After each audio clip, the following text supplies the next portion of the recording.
Ораза ұстауға шамасы келмейтін қария кісіге және созылмалы дерті бар кісіге өмір бойы ауыратын ораза ұстамауға рұқсат етіледі.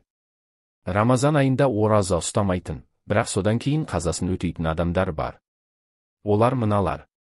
Жолаушы, шариғат тұрғылықты жерінен таң атқанға дейін ең кемі 86 шақырым, Ханафи мазхабына сәйкес, қашықтыққа сапарға шыққан адамға ораза тұтпауға рұқсат етеді. Бірақ кейін қазасын өтеп береді.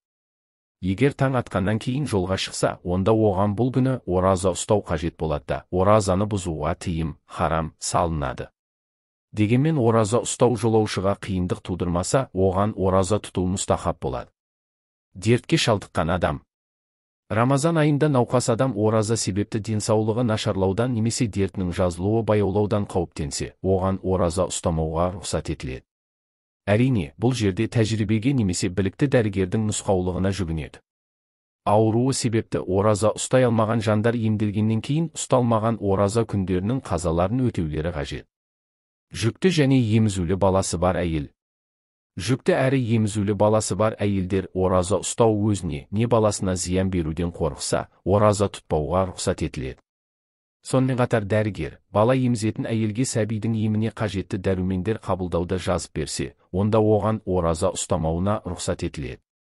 Өміріне қауіптену. Аузы берік адам ауыр жұмыс істеу арқылы қатты шөл мен аштыққа шалдығып, сол үшін өмірінен не есінен айырылатындай жағдайға душар болса, онда оған оразасын бұзуға рұқсат етіледі. Кейіннен бұл күннің қазасын өтеп береді. Алайда мұндай кісілерге оразаны басынан бастап, ауыз бекітпей бірден ұстамауға рұқсат етілмейді. Сондықтан Рамазан айында ауыр жұмыс істейтін адамдар оразасын аяғына дейін ұстауға кедергі келтіретін тым көп жұмыс істемеген жөн. Сондай-ақ жылдың басқа мезгілінде ораза ұстауға шамасы келмейтін қария кісіге және созылмалы дерті бар кісіге өмір бойы ауыратын ораза ұстамауға рұқсат етіледі. Оларға қазасын өтеуде шарт емес.